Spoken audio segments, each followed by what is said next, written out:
Hey everybody, Robot here from Vespa Motorsport and ScooterWest.com here in San Diego, California. So behind me I got a BV350 2020. It's pretty nice condition. We're actually going to have this up for sale.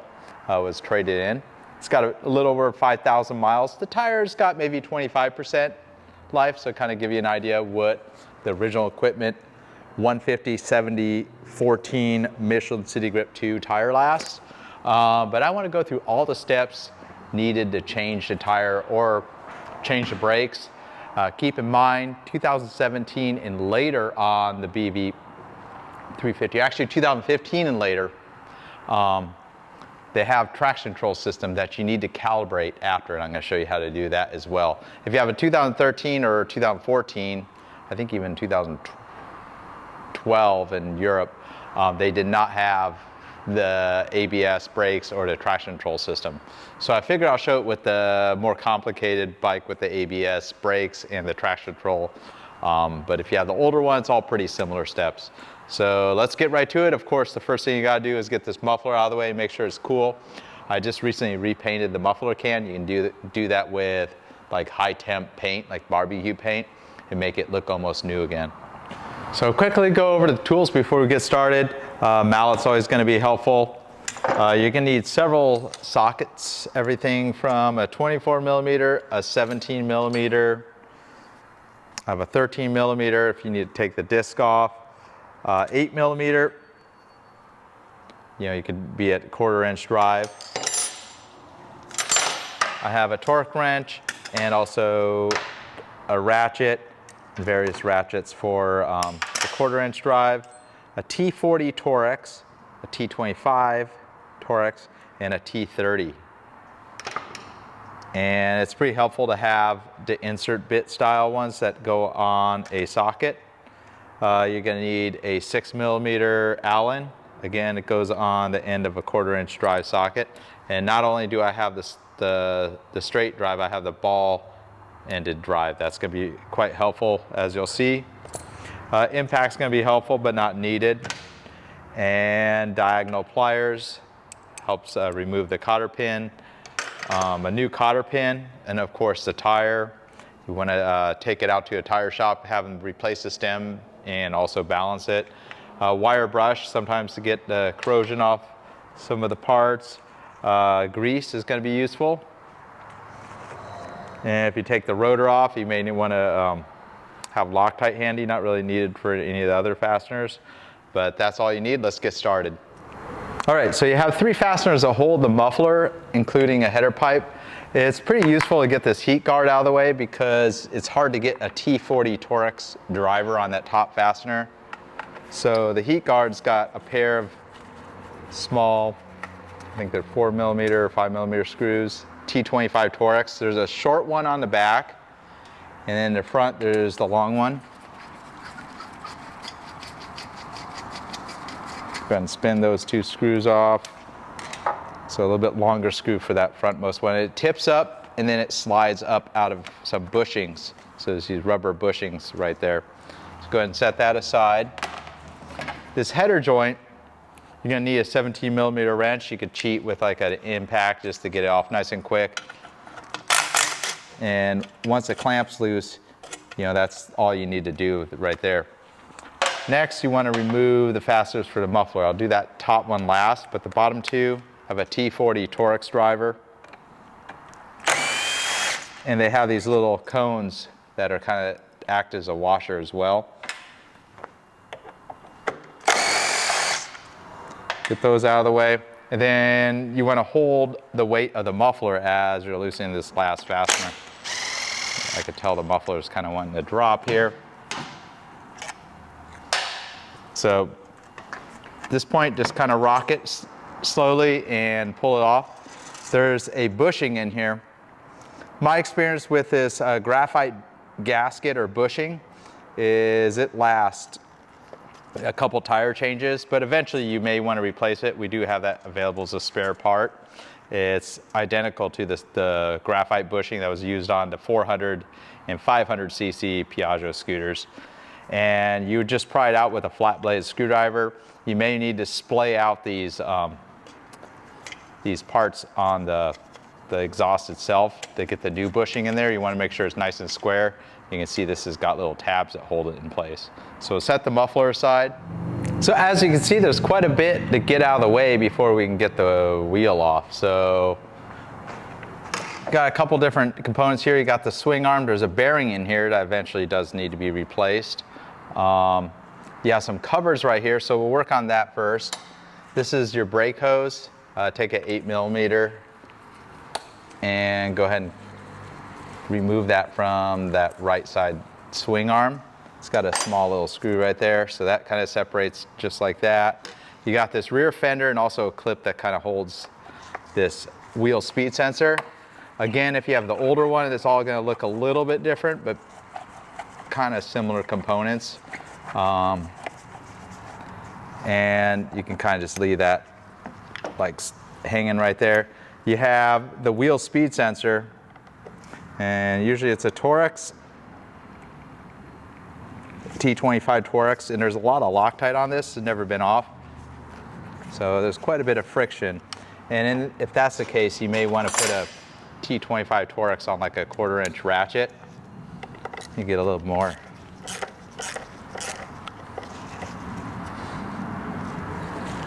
Make sure you don't strip it. Putting a lot of pressure into the fastener to keep it from wanting to cam out. Usually Torx is pretty good, but I could see the blue Loctite that they put on the threads. And there's enough Loctite on that screw that I probably don't need to bother with Loctite again when I reinstall the sensor. Let's go and pull that out. Sometimes there is a shim back here in some cases where they may have shimmed the sensor, so that's not the case with this one. It's right up against aluminum. You have the caliper itself. A common issue with the calipers is you hear like a noise from the rear end of the scooter. And what happens is they have, this is it's got a pair of pistons on one side, it's a sliding caliper. And see how there's a little bit of rock to it? And as these pins wear out, it just gets worse and worse, and it starts making noise. It doesn't really affect the braking performance or safety, but eventually you do have to replace the caliper if you want to eliminate that noise. You'll hear like a kind of that noise when you're riding it sometimes, especially with a large windshield. You know, there's a little bit of free play, and that's, unfortunately, that's inherent with only the BV350. I've seen the calipers wear like that, and you have to replace a complete caliper. It's not all expensive. I think we keep them in stock, and they come loaded with brand new pads. But even at this miles, I mean, you could probably go maybe at 40,000 miles. That's when it would be probably annoying, where you'd hear a lot of noise and you wouldn't really, you'd probably want to change it. And of course, if it needs pads, maybe just change a little caliper. So 17mm. And of course, we won't use the impact when we're taking it off, but that's the actual bracket, the carrier for the pads. Pads still have lots of meat in there. If you want to remove the pads, there's these two pins right here, and you'd use a 5mm Allen. You may want to heat this up. Those have Loctite on them as well, and then the pads just rock right out. You're gonna want to use not this, but a flat blade screwdriver to push the pistons back into the bores before you put the new pads in there. So that's how you change the pads. Generally, they last quite a long time. It's just this part that you get a little bit of slop in it, and it's just more of an annoyance, and that's mainly why you want to replace it. If you are taking it apart, these pins, you could put a small amount of grease on them if you take it apart. I'm not going to mess with this. It's got a little bit of corrosion on it, but it's not going to affect the performance, but it's got plenty of life still remaining. So there's this little cover right here, and it's pretty hard to access the T25 Torx bits. If you do pull the underseat bucket cover, it is possible to get access to those screws. But if you have like a small T25 that goes on a ratchet, or just a little insert bit, that's probably going to be your easiest method to get this screw out of here. So go ahead and pull that screw. At this point, I just leave the fastener up there connected. Not really, if you want to take it out, then you can actually, you see a breather. This is a breather tube that comes out of the airbox that you occasionally drain. You just get a little bit better access. You also have access to, I think, the connection for the O2 sensor, if I recall. Go ahead and lift that a little bit more. There's going to be a fastener that holds this inner fender right here.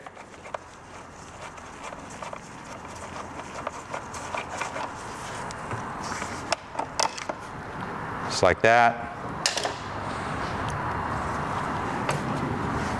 And before we go any further, I want to break this, the axle nut free. So I'm going to use, usually I like to use a large set of diagonals to take off cotter pin. You want to have a new cotter pin ready to go because typically you don't want to reuse those.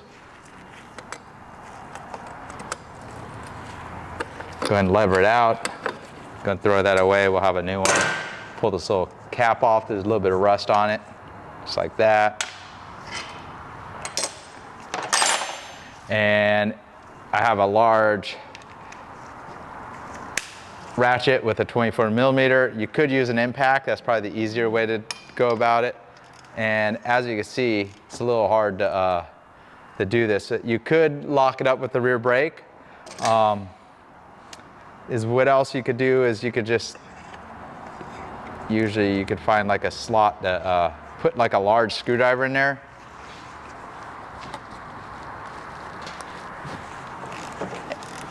And that's enough to lock it up. So go ahead and get the screwdriver out of there. Obviously you want one that's as thick as this or thicker, otherwise you might bend it. The nut free. There's a short spacer on the outside. And now we want to loosen the rear shock. 17mm socket did the trick. One thing about the BV, it's definitely easier if you do have the bodywork off. You can see it kind of flexes this little plastic here. You could loosen all the bodywork, but I don't want to take off the top case and all that. It is possible to flex this just enough where we can get the tire out of there. So you have the sensor. Go ahead and set that out to the side. And they've kind of changed the arrangement of how the clamp for the sensor is attached in the past. You have two fasteners right here, the 6mm.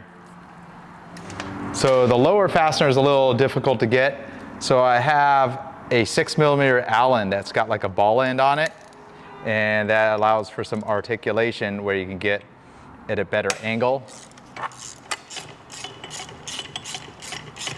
It is possible to just move that header, or if you use the little Allen keys, you can get right behind there as well. But having all the nice tools makes for an easier job. And you can even see the screws a little bit difficult to get past that header pipe. Just taking a little pressure off that swing arm right here.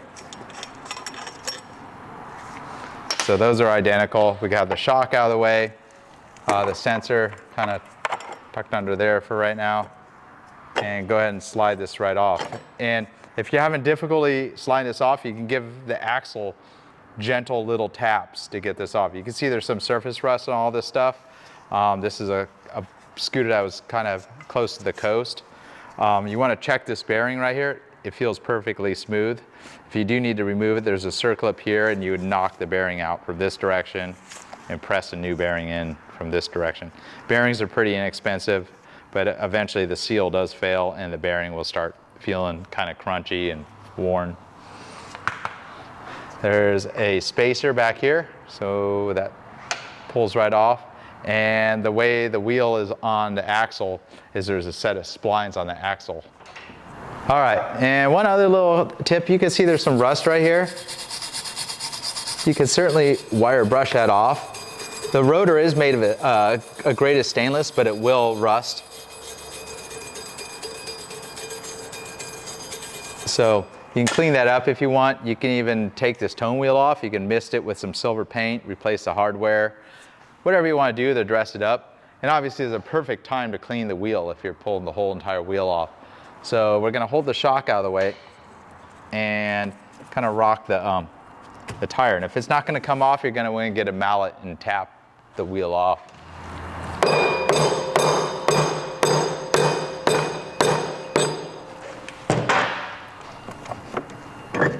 All right, so just got off the splines. You got this kind of floppy fender, and we're going to go ahead and tip that shock out of the way.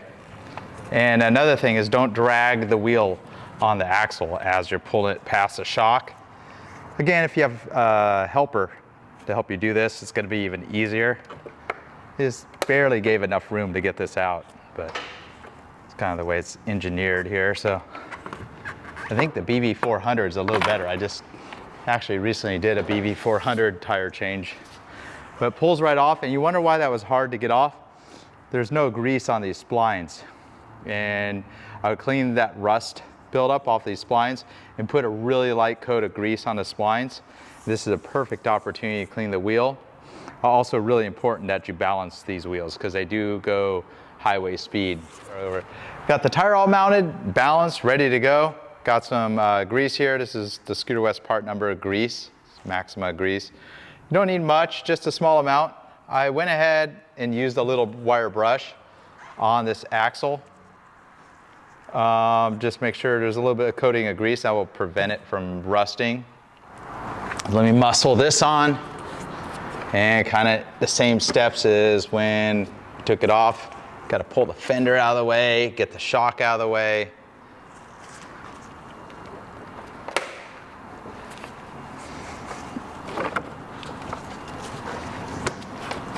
And get the axle kind of lined up.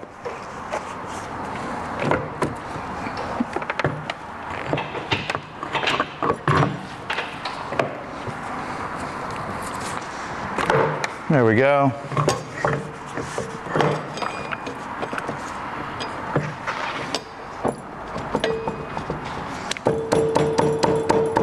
Slide it right onto those splines. Shouldn't need much. Put the big spacer. Put a little grease on that if you want. We'll add just a little bit more grease to this area where the bearing goes on, because that's one of the likely areas that it wants to seize up. Put the swing arm back in place. Make sure the speed sensor wire isn't pinched.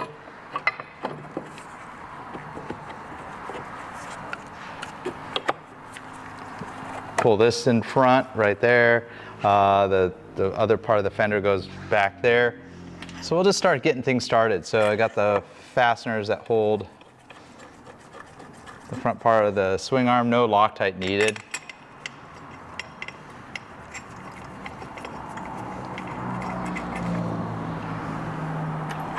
Got the longer of these 10mm bolts. That's for your shock. And oftentimes you can kind of just steer things around, kind of put the screwdriver in the hole if you're having trouble getting it lined up. And then there we go. That's good to leave everything kind of loose. Get all the fasteners started.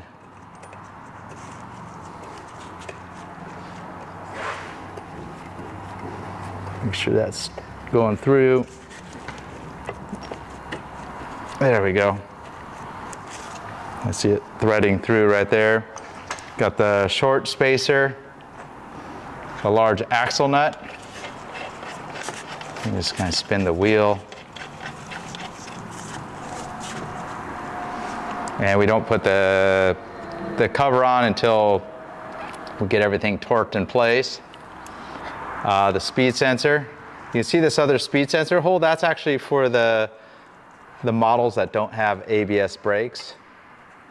So you can get that lined up right there with user T30 Torx driver.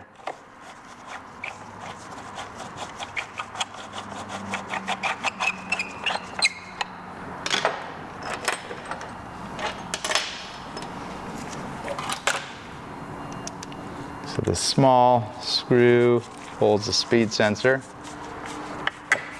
And we'll go ahead and go all the way with this one. There's plenty of Loctite on those threads still.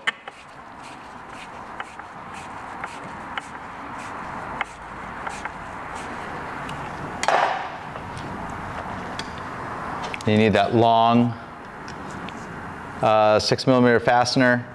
Goes back here.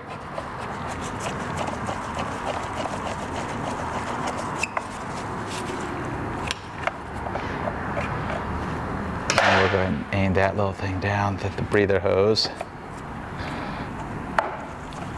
Get that underneath. And this is just a little beauty cover. Kind of covers up all the stuff here. Kind of make sure the wire kind of routes through that. And it's a little thread forming plastic, or it's a screw that threads into the fender, so it threads into plastic here.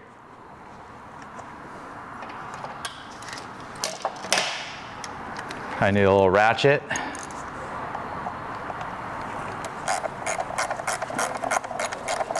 Torque these front fasteners here on the swing arm.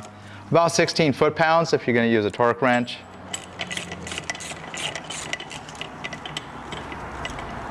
So go ahead and bottom out the fastener for the shock. Then set a torque wrench about 28, 30 foot-pounds.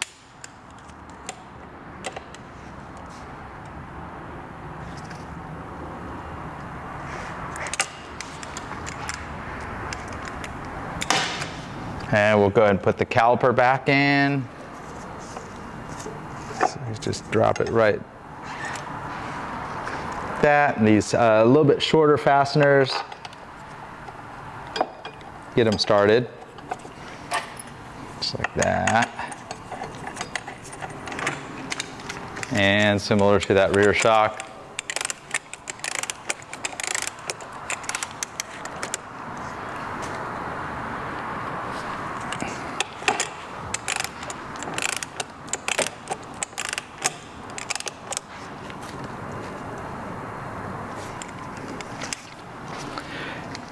And you have the little bracket, holds brake hose out of the way.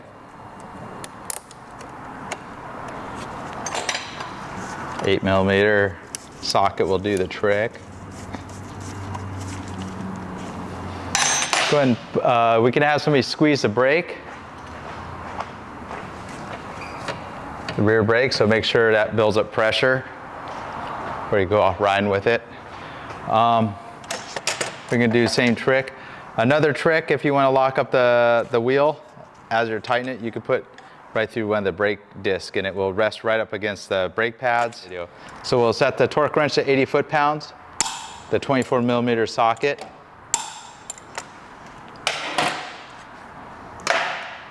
And we'll go ahead and put the castle over that nut and just line up where you could see you have a shot right through the hole where we're going to put a new cotter pin. Give it a couple taps and we'll go ahead and roll the cotter pin.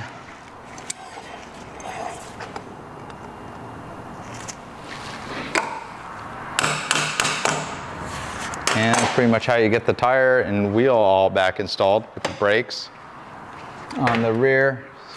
So the muffler, I kind of hold it from the end and the front and slide that right onto that header pipe. Again, if that header joint's starting to leak or it's very loose, maybe a good idea to replace that graphite bushing.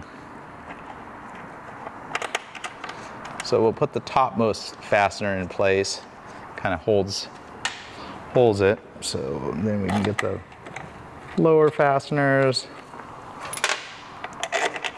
And these can be torqued about 16 foot-pounds.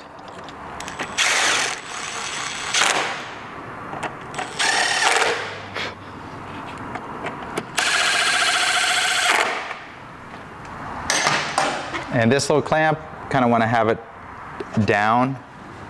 You may want to put anti-seize on it if that the threads are kind of rough on it. And there is a torque value for that, but I mostly just torque it by feel, especially with the used bushing. And there, you just kind of right when it starts clamping, that's all it needs. And there's going to be a gap where I can still get my finger in there. You don't want to over torque it because it will distort all that. Take the muffler cover, got the two pegs that kind of line up with these topmost rubber bits. Put the screws back in place. So got the longer screw up front and the shorter screw on the back. So if it's a 2013, 2014, I would just ride it. You don't need to calibrate the traction control system. But since this is a newer model with the traction control, indicated by the button that says ASR up on the handlebars or on the handlebar covers, I'll show you how to calibrate the system here. All right, so to calibrate the ASR, there's a couple things you need to keep in mind. First of all, the cold tire pressure needs to be set correctly, so about 31, 32 PSI in the front, 36 to 38 in the rear. And that's in PSI. Oftentimes, I see where this button is corroded and it won't work, so you may need to replace this button. If no one ever uses the button, the corrosion attacks the contacts and it's not going to work. You want to start the scooter, turn it on, and you see the ASR light, that's your traction control, and there's an ABS light up here. So go ahead and start the scooter. We're just going to roll forward. I'm going to be out of frame just for a second.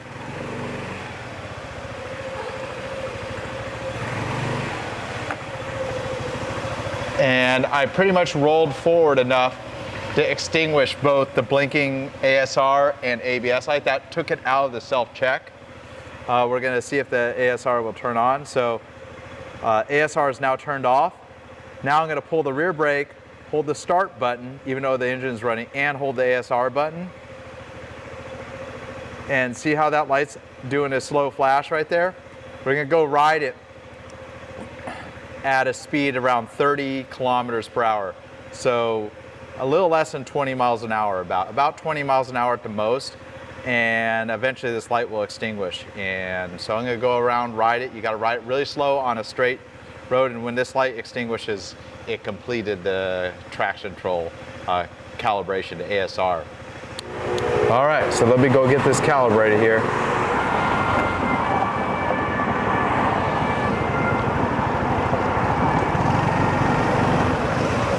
All right, thanks for watching. Something I missed in all the service videos I did several years ago for the BV350. So if you own a BV350 or maybe you're a mechanic servicing a BV350, go to the Vespa Motorsport YouTube channel. You can find plenty of older videos on everything you need to know about the servicing the BV350. I just happened to miss the wheels and tires. Really similar to the new BV or Beverly 400, which was a video I just did recently. Until next time, Robot here from Vespa Motorsport and ScooterWest.com here in San Diego if you're looking for parts or the tire or anything else for Piaggio, Beverly, or BV350. See you on the next one.